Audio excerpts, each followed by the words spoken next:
kola ku radio buddeyo omuntu wa bulijjo program Serukera 12 ez'okumakya yefe abakeera mu Matumbi budde ate na buli wa mukaaga ne tubeerawo nnyo bitalo byamaanyi ddala. Woodman nze family eno mulimu abantu baali batonya abaali bamanyi naye ng'okusingira twamanyiganira mu media. Waliwo ko omukulu omu ataliiwo kati bamuyita Munnamasaka twakwatagana naye nga nkyakola ku radio Sembabule ku Mbabule FM ate ye Munnamasaka ate ye nankwasaganya ku Woodman kati Woodman ate ye nannyongerayo mu bato abonna family eno yonna. Kitalo nnyo kitalo kyamaanyi ddala. Woodman mbadde ekimu ku bintu bye mbadde mwagalako kimu ekisookera ddala nali nkyakola ku Mbabule FM akageri ke yalina essomero eriyigiriza ebikola ku mpewo yankubira nga waliwo omwana gwayagala bamena nga ati madimbuko mpulidde okumbabula liyo opportunity mu kaseera ako baali baagala omwana gwe tukola naye ku makya. Woodman nankubira nga waliwo omwana tukola naye kati ku radio Buddu yali mwana mu kaseera ako kati mukyala Noreen Pase agamba kola ekisoboka kyonna osobola okuba nga oggulira omwana oyo opportunity tomanya ekyo bwe bigenda kubeera. So nenjiri isoboka ne tubeera ne Noreen Pase ne mulekayo ate nansanga ku Buddu ne tusigala nga tukola emirimu. Woodman mbadde muyigirako ekintu kimu bw'oba olina omukisa gwonna especially fe abali mu media abazadde baweerera abaana omwana azadde n'atuula n'abaana nga 5-6 naye nga oluusi wandibaddewo neka opportunity kosobola okuba nga oggulirawo omwana oyo obanga osobola kamuwe bw'obanga olina kacyansi konna akagamba nti Dickson omwana akutuukiridde aga ati munnaye bwekiti kamuwe ku lwa Woodman kubanga abadde ayagaliza nnyo abadde musajja mwagaliza ate nga ye muntu akwagaliza nga talina kyasuubira nkya kumuwa wabula nga akwagaliza Katonda ajja kumusasula. So n'olwekyo Woodman tugenda kumusubwa nnyo bitalo byamaanyi ddala naye nga ffe abasigaddewo atuwa ekyokuyiga ekirala ffe abakozi b'okumpewo abantu abasinga batwagala tuli ku muzindaalo mu kaseera ako kati nga nafudde wano oyinza okulaba abantu be baggwayo badimbuka tuweereza jjo naye bw'ova kumpewo emyaka 2-3 naye n'ofa n'osigala ng'osobola okufuna abantu bwe bati kiba kiraga nti obadde muntu w'abantu obadde muntu akolagana na buli muntu yenna. So n'olwekyo kitalo kyamaanyi ddala ekya Woodman tugenda kumusubwa nnyo tumuyigiddeko bingi byetutasobola kumenya naye bagambye ekintu kimu ne bagamba nti abadde n'ekibi Woodman abadde n'ekibi kya ntondo nga bw'omunyiiza okusonyiwa omala ejotaata bale batijogedde muyiga omala mumwetonde ne batogalaga ati akoze eki ndowooza ng'omuntu omulala yenna bw'asobola okunyiga. So kitalo kyamaanyi ddala. Sijja babuuza nti musiibye mutya kubanga omukolo gwa nnaku mukwano gwaffe agalemidde mudiiraawo nze jjajjammwe Muzeeyi Kamadi ow'Esswa gwa CD/DVD memory card ku radio Buddu ey'omuntu lwaki pulogulaamu Serukera agafu ebubembere kadongo kamu n'enteekateeka endala sibwe kiri bannange kyennaku nnyo simuseka ndowooza tukomewo ekintu tteeyo nti omusajja ono abadde muweereza ku radios ez'enjawulo ate ng'abadde munnabitone kuba bw'ogamba nti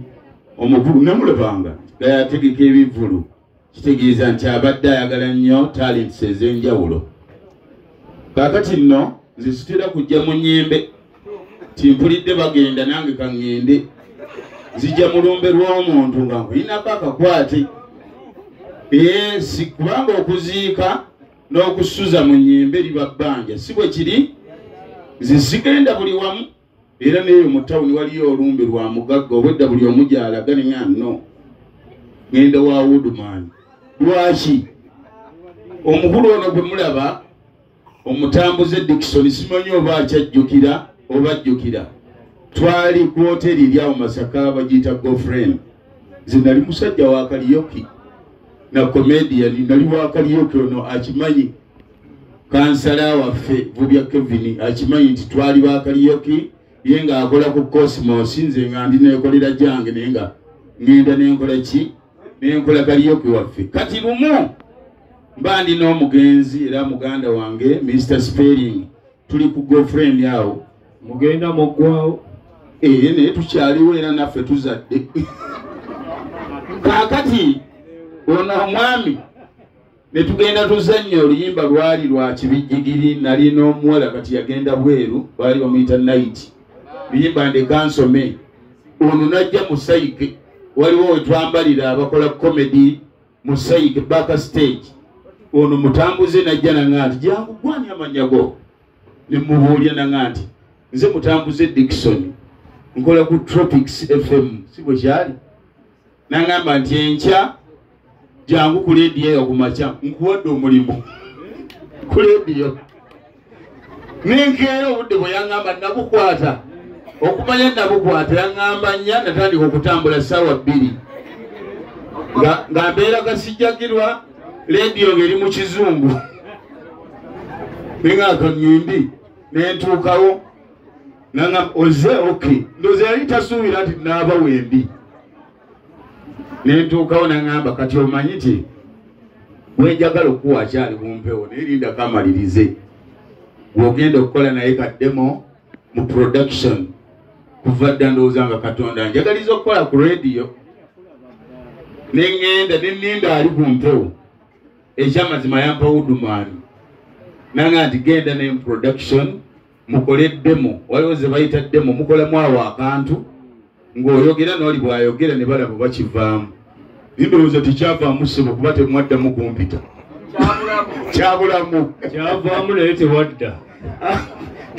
aliko empewo z'ekika mwanzijjako ebinkumu amalusu enanga muntu naye temwaddamu kumpita ne ku ssaawa eno katono munzijjako n'omusulo olunaku olwo nembuuza Woodman tikibadde kitya Alex nanga nti ono munnaffe kutubeera naye muganda Woodman ayina essomero era kyova olabanga bano abavubuka ababadde wano tebandabako kuba nze nasomanga ate nkola VIP era empapula nkola ki kyezirieka mu dulowa zebasi so ku Woodman ekyewunyisa sente zasaba abantu bambi okubasomesa ebiweerezebwa ku mpewo nze si ze yanzijjako ebyaddala so mbadde nsaba tukubire omwoyo gwa Woodman engalo ez'amaanyi ffenna abali wano bwe boogera nti abadde musajja ayagaliza okusinziira emboozi gye tuvudde kati oba bye nakola byali bibi oba tebyali bibi ku Tropics nkugambye yaŋŋamba nti okoze bulungi linda ssimu yo owulidde kakati ate nanzirira mu paati tu nga mmaze n'okufuna omulimu mbukadde ate ku leediyo enki ennene otegedde ate nampa empapula nansomesa mpolampola empapula nenkola ki obutuufu twagala Omukama Katonda awe Woodman ekiwummulo eky'emirembe amusonyiwe ebyamusobako kira ku mukulu Woodman mu mbeera nti nze emyaka gyange neba abadde asomesa